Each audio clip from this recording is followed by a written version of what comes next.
Alright folks, welcome back to Let's Play Starflight by Binary Systems. I'm the Mysterious JG. I'm going to read a couple of selections from the manual to give you guys the background that a player would have going into the game. This was an era where you didn't pick up and start playing the game without reading the manual. Maybe there were some games where you could. This definitely not one of them.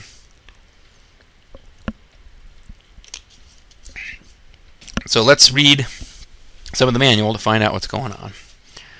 Oh, and of course, back in this time period, manuals were lovingly crafted. You can see this is a scanned PDF, but there's the cover art. You can see this beautiful picture, and obviously you can see the, physical wear and tear on a manual from the 80s of this game. But you have this lovely artwork of a ship zooming along, leaving us a little vapor trails of fantasy excitement past some planet, and you got the Intel logo, whatever it's called, the old Electronics Art logo, Electronic Arts. The dream. Back in 1982, we approached EA with the idea of creating a universe on a disk that would let people experience the feeling of exploring the universe. It was an ambitious idea. We knew it would require a lot of time and the development of some new technology. We were more right than we knew. At the making of Starflight. I'll keep this on the screen, so if you feel like pausing it, you can, and reading it, but mostly, I mean, the guys who made this game are patting themselves on the back a bit here, but hey, they deserve it. 800 complex and unique planets into each game instead of the 50 that they had, because they actually built, like I said, a fractal generator that would create the planets for them.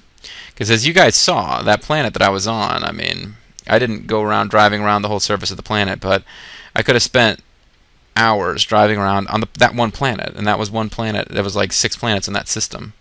Obviously, the gas giants you can't visit, but the aliens, to find the right names for each race, wrote up long profiles and histories for each, tossed random syllables at each other.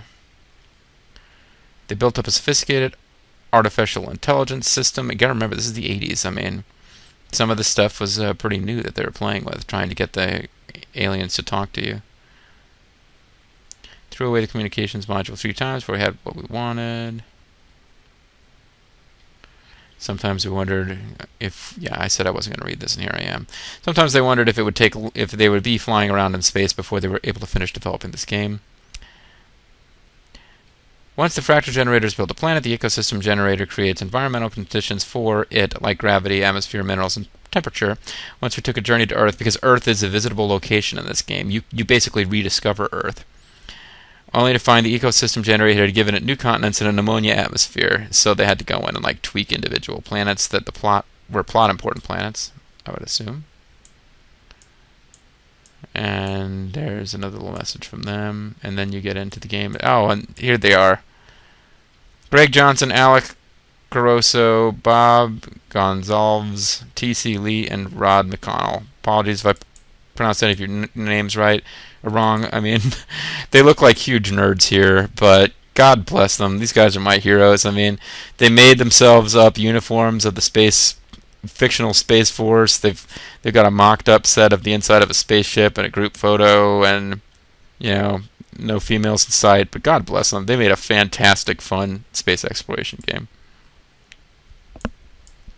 And this is the back cover art from the game box.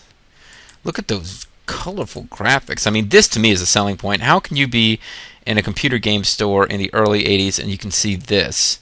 You're talking to a bug alien. How could you not be into that? He's got cool Star Trek style background and shit. You gotta want to buy this game. There's some reason they scanned in. This is the code wheel that I can recreate with this program. And now the manual. Starport Central Earth Orbit Station. I won't read the entire manual, folks, but there are certain sections that I'm going to read to you. Dear Starship Commander, we are sorry you were unable to attend the Operation Starflight briefing last week. Those who attended can vouch for the enthusiasm and excitement that prevailed during the meeting.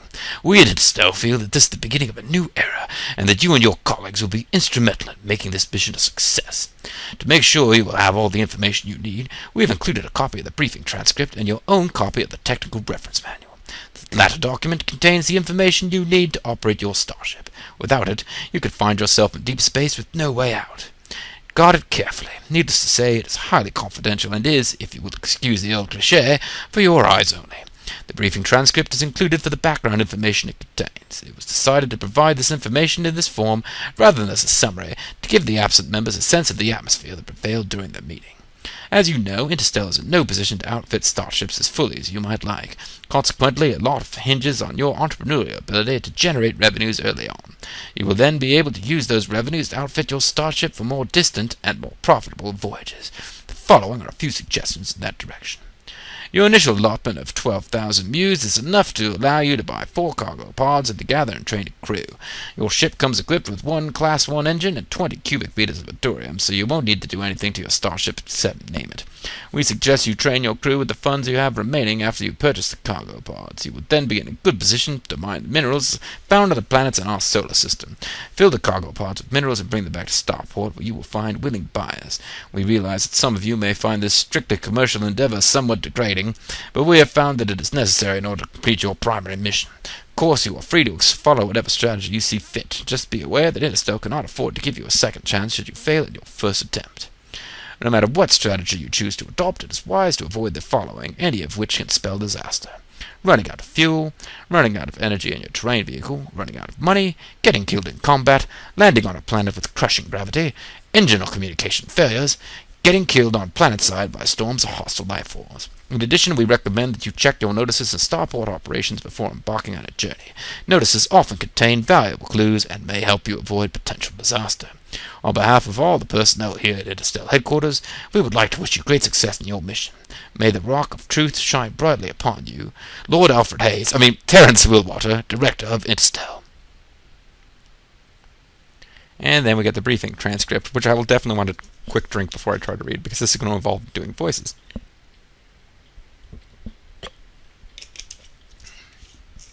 Especially because I think Vexapotex is probably supposed to be a Valak, so you have to think about voice for them.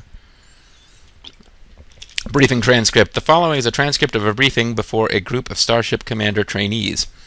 The briefing was chaired by Vice Director Vexapotex and included a cross-representation of various races. Vexapotex.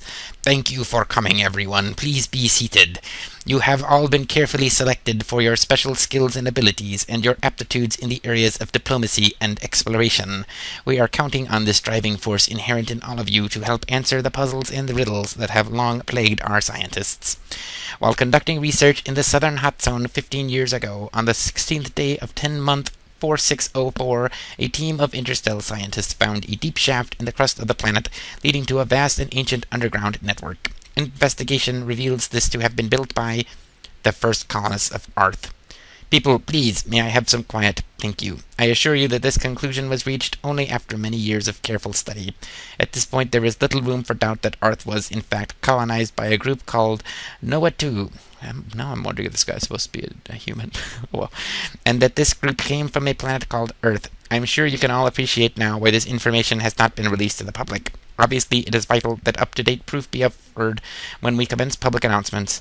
Otherwise, I've lost my place here. The notion that Earth was a real place and that Noah-2, an actual group, would be met with skepticism, to say the least. I realize that the acceptance of a new system of beliefs and of technological concepts is a difficult task. Many of you may still be skeptical. This is perfectly understandable. I only ask you to bear with me for now. After this briefing, you will be seeing some hollow footage which will, I think, cast any doubts from your minds. And of course, when you begin your explorations, you will be using the new technology yourselves. As you might imagine, this discovery answers a good many questions, but it also raises quite a few. There was an old empire and a great interstellar war. From what we have been able to piece together, it appears that during the final stages of the war, when the empire was facing imminent defeat, an ambitious colonization project, Project Noah, was launched by an organization then known as the Institute. The reasons for the war, for Noah-2's failure to maintain their level of technology, and for the empire's final fate have not yet been determined. We have, however, found several references to Ulek, Gazertoid, and Phlegmac, and believe these names to be names of races which were hostile to the Empire, possibly responsible for its downfall. Further evidence confirms the theory that the humans Eloan, Trin, and Valax, referred to then as Valaxi, were all part of the old Empire and were represented in the Noah-2 group. In addition to the historical data, we have uncovered sufficient technical data to let us reconstruct some of the old Empire technology. The most significant of this area of this technology has focused on peculiar lumps of crystalline matter which the Empire called endurium. It was on this substance, unlike any we have ever encountered, that their superphotonic, faster-than-light technology was based. Fortunately, there was enough endurium in the underground colony to allow us to experiment freely and actually construct a few prototype starships. Yes, we have constructed starships, and superphotonic technology does work. The next phases of our experimentation involves exploration. Our scientists and the public are eager for answers. In front of each of you is a Captain's Technical Reference Manual. Information relevant to your mission can be found in the main body of the text. Other information allowing a deeper understanding of those with whom you will deal has been compiled by our researchers and can be found in the appendices. Should you decide to participate in the exploration of the unknown, you will be given command of a ship and your choice of crew. As an additional incentive, you will be paid for any discoveries you make, so you may use this money to purchase anything you desire or to train your crew and modify your ship further. One final note, you are not the first interstellar exploration group. The first group, which consisted of 13 ships and 78 explorers, was dispatched 5 years ago. To date, only two of these ships have returned, and we have no word as to the status of the others. Because each ship was carrying... Well, 13 is an unlucky number. You shouldn't have sent that many. Because each ship was carrying only enough fuel for a 1-year journey, we must assume that they will not be returning. Nevertheless, in the past 5 years, we have made significant advances in starship technology, and you are a much more capable group than the first. We are confident that you will have no major difficulties in successfully completing your mission. I would now like to open this briefing to questions. Yes, Navigator Esh-R. Esh-R. I think it's a Elo one. Vice Director Philopotex, you mentioned that 2 ships had returned from earlier explorations. Is there anything that you might be able to tell us of their experiences that would be of interest? Bexapotex, it so happens that one of the captains of these vessels is here among us. Captain Trin of the ISS Hyperion. Captain, would you mind standing up and answering this question? Trin. Certainly. It is difficult to know where to begin. Our voyage lasted for the better part of 2 years. Maybe I should make him talk like Cobra Commander. Cobra Commander, the lizard thing going, as it happened, we chose initially to travel... No, I can't do that. In a downspin direction, with a 14-degree forward orientation. Our first encounter with the alien vessels was just forward of a G-class star system at 15064. Ooh, I should make a note of that. Sorry, folks. Take a little break here. Just forward of 15064. Oh, that's where the Eloan are. Okay. Just reading ahead a little bit. We were astonished to find that these ships were manned by Eloan. We were surrounded by 3 scout ships of a very peculiar design. Upon entering communications, we were astonished to find that these ships were manned by Eloan. We were even more astounded to find that the Eloan have not outgrown their foolish animosity for the Trin, as have the Eloan here on Earth. This was evidenced by the fact that shortly after communications were established, the Eloans sent us a message to the effect that they could detect my presence and that of the other Trin aboard the Hyperion, whereupon they immediately terminated communication and opened fire on us. Fortunately, I had equipped the Hyperion with adequate weaponry to handle this annoyance. In fact, I consequently found it necessary to destroy quite a number of Eloan ships, purely in self-defense, of course. Most regrettable. Vetapotex, please, may I have order? I am certain that Captain Trin resorted to the use of force only when absolutely necessary. I am confident that she acted only in good faith and never fired the first shot. Is that not so, Captain? Trin, of course, though it was necessary upon certain occasions to... There, you see? Now please, may we have some quiet so that the captain can continue her narration? Yes. Well, during the 2nd month of our explorations, we altered course and traveled in an outward and downspin direction. It was only a matter of weeks before we encountered our 2nd alien race. These aliens were hardly alien, however, for this time we had encountered the Trin. It is a difficult thing to describe how it feels to come face to face with one's remote ancestors. To feel that one has finally come home after being lost for 1,000 years. After spending the next year and a half among my lost brothers and sisters, it was all I could do to force myself to return here. In fact, both of the other Trin on my crew, Ng-Khey-Arla and Ng-Khey-Arla, chose to stay behind. Question? Yes, in the back. G694337. If I may put a question to Captain Trin, what did you do for fuel all this time, Captain? I understand you did not take along enough to last the entire 2 years. Of course, we did manage to buy a fair bit from the starport by doing some local sector mining before leaving on our expedition.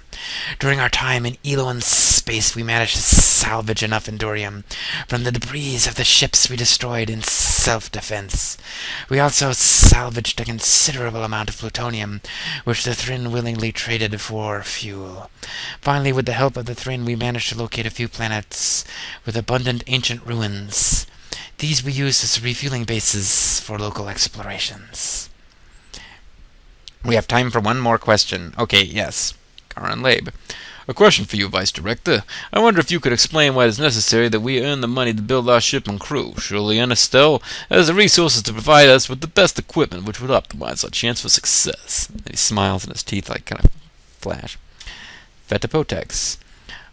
I would like to remind you that Interstel is not a government-controlled organization, nor are we a military operation. Our resources are, in fact, limited, and we have no way of knowing— Wait, wouldn't the government want to get involved in this? Which a few of you will possess the necessary qualities to successfully command an interstellar starship. It is not in our best interest to waste what other resources we have on the rest of you, who will, pardon the expression, wash out right away.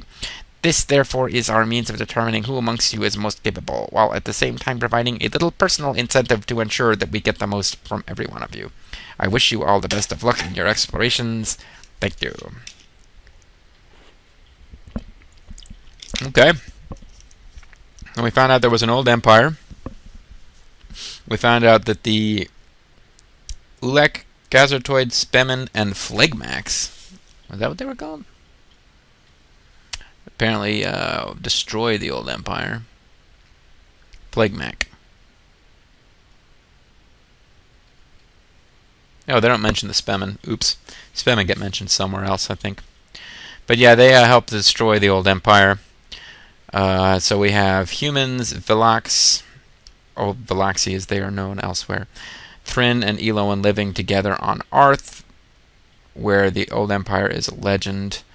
And now they are finding out that well, we haven't heard anything about the Vilaxi, but the Trin and the Eloan are still out there, and the Trin and the Eloan do not like each other because the Trin and the Eloan attacked a vessel on site that was under the command of a Trin officer.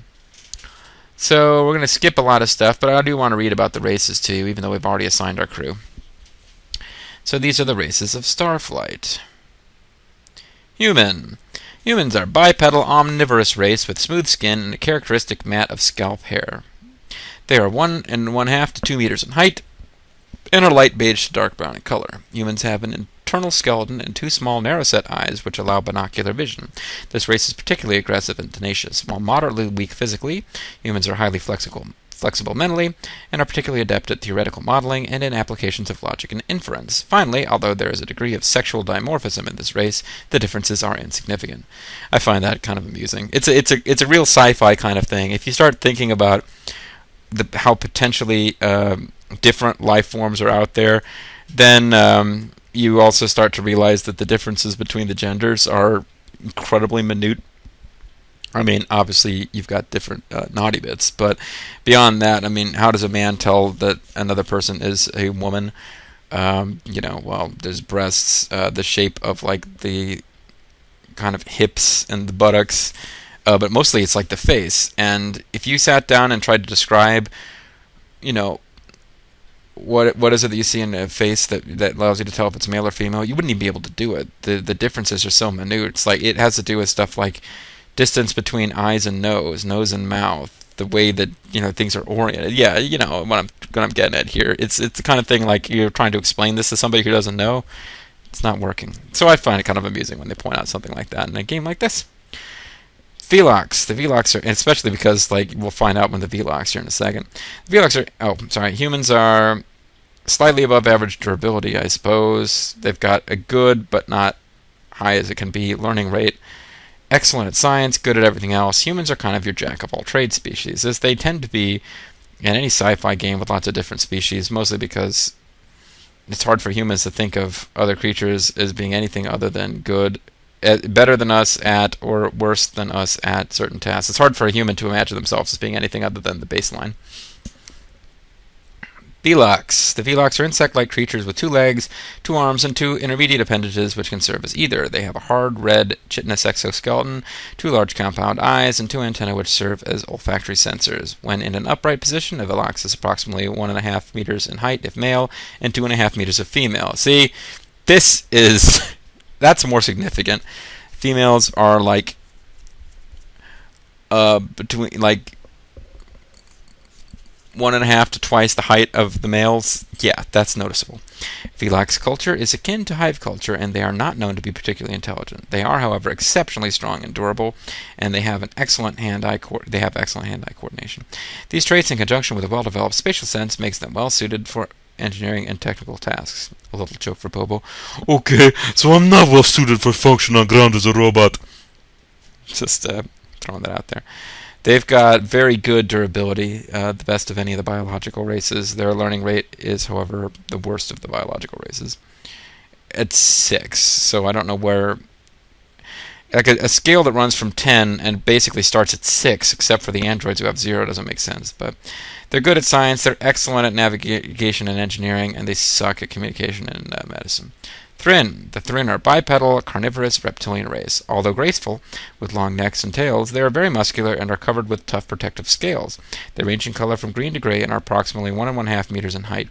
Like humans, they have an internal skeleton and 2 forward-set eyes. The Trin are cultured and diplomatic, but are said to be devious and cunning. For no apparent reason, they harbor an ancient animosity for the Eloan. The plant people, in turn, have little love for the Trin. See note below. The Trin have a fair overall learning rate and a fair constitution. They excel in situations involving protocol and diplomacy. So their durability is the same as humans. They're not as quick learners, but they're faster learners than the insect guys. They're kind of like humans in a way. They're good at everything, excellent at one thing, but they are poor at medicine. Eloan. The Eloan are a bipedal photosynthetic race, 1 to 2 meters in height. They are willowy and delicate with numerous prehensile vines. Their color may range from a light yellowish green to a deep greenish blue. They have 2 large compound eyes, which are characteristically a deep reddish brown. They are highly empathetic and are particularly creative thinkers. Although weak physically, they excel in interpersonal skills. Their excellent learning rate allows them to learn all skills relatively quickly. And you can see the things that they're worst at. They're average. The big problem with them is that their durability is 2. They're very easily killed when you're on the lander driving around. If creatures start attacking, if you're trying to collect life forms and a creature starts attacking your lander, your Eloan crew are going to die. They can also get killed in lightning storms and stuff. It's kind of goofy. Android. Androids are sophisticated automatons and not, strictly speaking, a race. Because they are constructed of metals and plastics, they are the most durable of all the races. At the same time, however, they cannot benefit from training because of their programming is hardwired and their skills are set at a fixed efficiency level. Well, can't you just add more RAM? Yeah.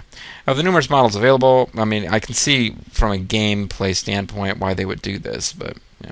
Of the numerous models available, Interstellar uses popular biosynthetic DX99 series, Degeneration X, best suited for use in tasks requiring straightforward computation, linear analysis, and chopping their own crotches. And they've got high durability. They cannot learn at all. They're not bad. Like I said, at the very beginning of the game, you can use them for navigation and engineering when you haven't earned enough money to pay for lessons for anyone yet. Note, because of the ancient enmity between the Eloan and the Trin, it's not advisable to include a member of each race on your crew. Although the individual members of these 2 races would undoubtedly deal with each other civilly on board your ship, you would be unable to communicate with either race in a space encounter. This is because the presence of a member of one race precludes any useful communication with the other race. This leads to a tricky situation that I will expand on when we actually get down to dealing with the Trin and the Eloan, who you will not be that shocked to find out are very geographically close to each other, the ancient enmity being something that could only come about if they had been neighbors. But yeah, having members of both species on your crew basically prevents you from getting any useful information out of either group, and the most important thing to being able to win Starflight is getting information, finding out what's actually going on. The main problem, which we saw them talking about at the very end of the last video, is the solar flares. Something is happening to the sun in the Earth system, and the real objective of Starflight is to find out what that is and put a stop to it. And the only way to do that is going to be to get information from all the alien races that you can. You have to do a lot of hunting around. You're chasing around a lot of clues. There's reasons I'm writing down these coordinates. I think Star Control 2 and Star Control obviously both borrow this from Starflight, the idea that a big chunk of what you're doing is actually chasing down leads and following leads and getting clues. You know, once you track down a lead, you actually find another clue and you follow that down. That's a lot of what this game is about. But a lot of the leads you get come from the aliens. They show you a beautiful shot of the game itself. And there's a lot of commands that get described, but there is one more section at the end of the manual that I want to read before I probably call this a video and start playing the game properly in video 3. And we do get some information. I think somewhere up here they tell us what you need in order to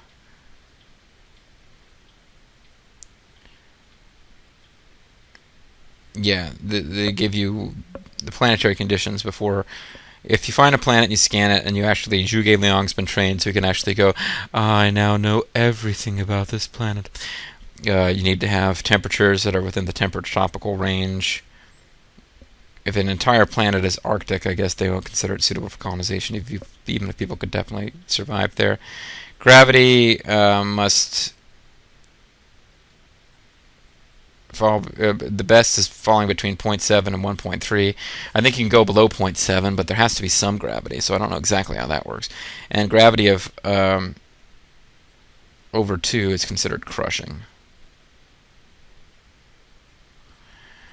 You have to have oxygen. You got to have water, obviously. The weather must fall between none and moderate. Violent and very violent weather is not acceptable. And then biodensity and minerals are just determine how much you get rewarded. But basically, the big reasons that planets are not colonizable, you should be, if you're paying any attention at all, you will make a note of whether there is oxygen and water. So the things where you're likely to get burned if you're not paying attention.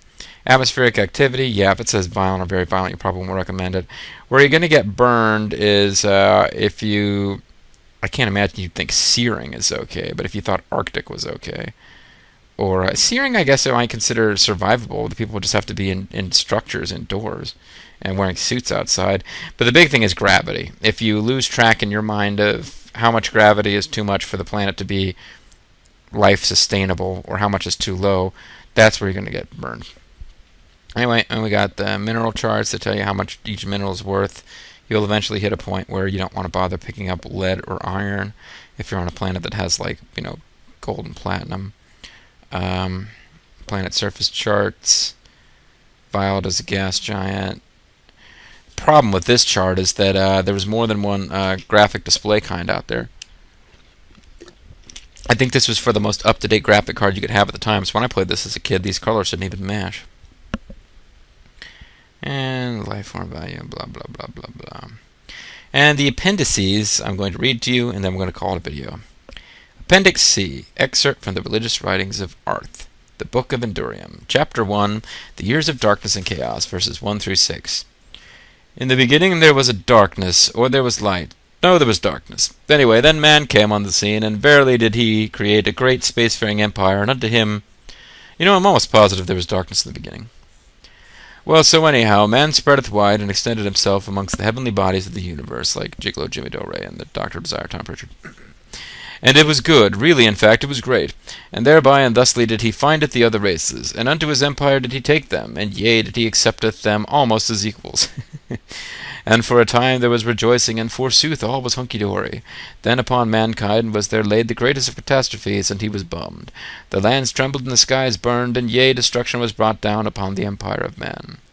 And in the fall of this righteous and glorious empire did the other races seize upon the opportunity to express their disapproval of mankind's ways, and verily did they slaughter billions of his number. And following this were the dark years of chaos. Woe and yea and woe were these dark years. Were these years not dark, and were they not also chaotic? Verily were they chaotic and dark. In these years was there the darkness of chaos and the chaos of darkness. Both darkness and the chaos were like unto no darkness or chaos as had been seen before. And from this dark chaos, which was both chaotic and dark, was born the colonial worlds of Noah, which were like unto the children of the empire.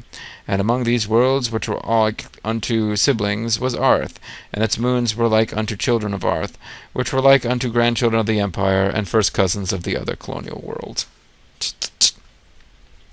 Chapter 2, The Prophecy, verses 1 through 4. And yea, shall Arth be plunged into dark years of chaos. I say unto thee, yea, yea. Shall these years be dark and chaotic, like unto the other dark years of chaos? Woe, shall they be even more dark and more chaotic. Verily shall they be so dark and so chaotic, it cannot even be imagined how dark and chaotic they shall be. Long and long shall these years of darkness and chaos be, and then from these dark years shall there arise in a new Arth and a new council, and lo, they shall be new. And then within the bowels of Arth shall there once again be movement, and yea, proudly shall man once again walk the corridors of the children of Noah. And within these corridors shall he once again findeth the rock of the ancients, which was first found by man within the ruins of the ancients, wherein they did dwell and live and generally hang out long and long ago. Praise be to the ancients, who were like unto nothing in particular, and who did walketh amongst the stars, even before mankind was a twinkle in the cosmic eye of reality. Hail Endorium, O holiest of rock-like high-yield energy materials, O beauteous shining rock of truth, praise be to that holy legacy of the ancients, for in it shall mankind once again findeth his destiny among the stars. So it is written. Appendix D. Excerpts from Captain's Log, Noah 2 Expedition.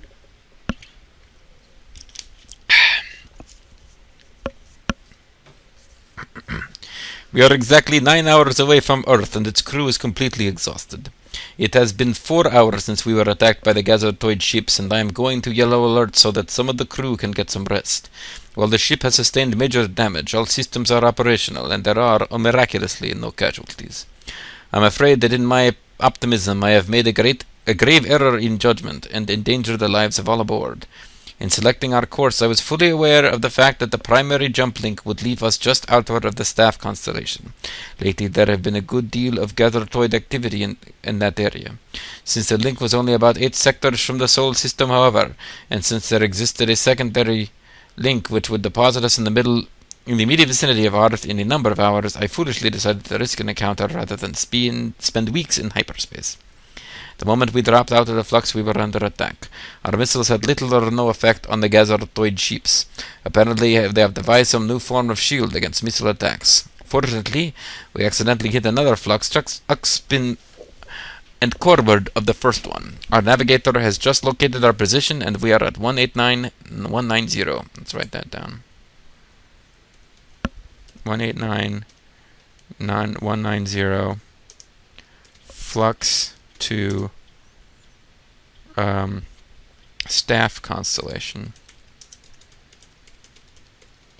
Gazatoid territory. At least it was back then. Gazatoids, I will not need to make a note of this. I can remember their ships are immune to missiles. That makes a pretty big deal if you try to fight them. Generally, in this game, combat almost always a bad idea. There's very few. Well, there's one very specific situation where combat is good. Otherwise, generally, anything you can do to avoid combat is a good idea, because degrading your relations with the other races in the long term, even the ones that are not going to be useful to you in any way, you really don't want them chasing you around, attacking you. It just makes things more difficult. Sorry. This puts us quite a long way from our destination, but we are alive. With luck and no more surprises, we should reach Earth in approximately 2 days. Captain out. Starflight, Appendix E, Timeline. With the information we've discovered in the underground colony ruins, our researchers have been able to piece together a timeline which we feel is fairly accurate. We are still not sure about a lot of the details, and many of the references are obscure. We are hoping that from your explorations you may be able to provide us with enough data to fill in all the remaining gaps. 2100, man discovers Endurium.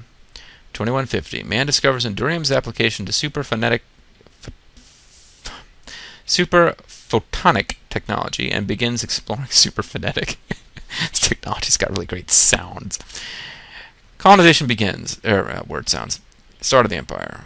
Sorry. Get back to it, JG. Focus. 2300. Man meet Velox. Man need Velox to fill his need. Velox need... Yeah, sorry. No, how does it go? Man need Velox to be his steed.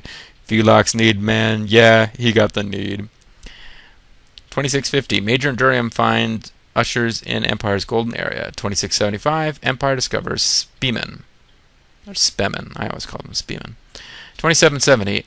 Empire discovers Trin and Eloan. 3000. Start of the first wave. 3120. Veloxy Pact of 3120. 3260. First wave, question mark, ends. 3400. Start of second wave. 3450. Project Noah is initiated. 3454. Launch of Noah 2 expedition. 3480. Fall of Earth. 3505. Bomb hit Earth, creates southern hot zones, and forces underground colonists above ground. 3520. Earth society collapses and the dark years begin. 4400. Earth's new era begins with the new council and the Industrial Revolution. 4500. Rediscovery of spaceflight, sublight. 4594. Discovery of Noah 2 colony in Endurium. 4615. First group sent out in superphotonic ships. 4620. Present day. So it's been over 2,000 years since man discovered Endurium and started his empire. The empire, well, at least Earth, that was over 1,000 years that the empire stood. And it's been just over 1,000 years since the fall of Earth when this game starts. So basically your timeline, folks, is there was an Earth empire that lasted 1,000 years, but it's been gone for 1,000 years. And now the humans, with the help of those Trin, Eloan, and Velox, who are stuck with them on Earth, are trying to start over. But there are Trin, Eloan, and Velox who were not there and carried on with their business, probably with differing between them degrees of sadness over the fate of the humans, but they basically thought the humans are gone and they carried on, and that's our story. So that was a long video. I hope it wasn't too boring for you, but that gave you a feel for what this game's going to be about.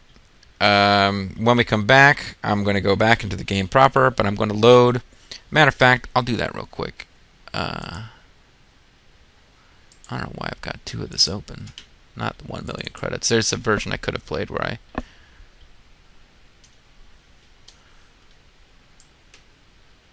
could have played. There's patched up versions of the game now where you've got you start the game with a huge amount of credits or whatever. But we're just going to skip ahead just a bit, and I'll show you what we're going to do in the next video. In the next video, well, I'll show you in detail later. But in the next video, we've got Class 5 engines and Class 5 armor. And we've got enough money that I could buy Class 3 shields. Basically, I wanted to get the most fuel-efficient engines I possibly could, and armor. And basically, because I don't intend to go out and fight. And I got a lot of cargo pods. I don't intend to go out and fight. I just want a chance to be able to go out and explore and feel like if we get in trouble, we can survive one or two shots and run with our tail between our legs and be okay. Which you can't really do with if you just got Class 1 engines and not much else. You really are going to get yourself killed if you encounter any hostiles. As you can see, Avatar has been trained up. 250 is the best you can have in any skill. Avatar and Zhuge Liang have Well, Zhuge Liang's only been trained up in his main skill. Avatar is actually better than Zhuge Liang. Ha ha ha. So each crew member has been trained up to the max in their main area, including Jean and Spar, who may or may not be coming with us. I haven't decided. I think I'm going to try to find the Trin and the Elo and do my business with them without either on board. And then once I think I've dealt with them, Jean and Spar will come into the crew full time because they're better at communications and whatever. And Super Robot Nails is still there.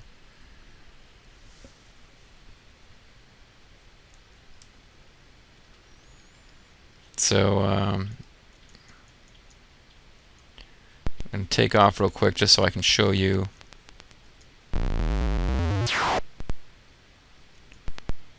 We've got 200 instead of 20 for fuel now, which means that our cargo is almost is like 40% full just from having all that fuel. Because at this point, I intend to go out and do some exploring when we come back. When we come back, I'm hoping things will be a little bit more interesting. So, you know what? I'm just going to make up a code because I'm not going with this. And I'll eventually get around to showing you what happens if you mess up those... You can fly around and do a little bit of stuff after you put in the codes wrong, but the game will punish you for it. I'll get around to showing you that later. But for right now...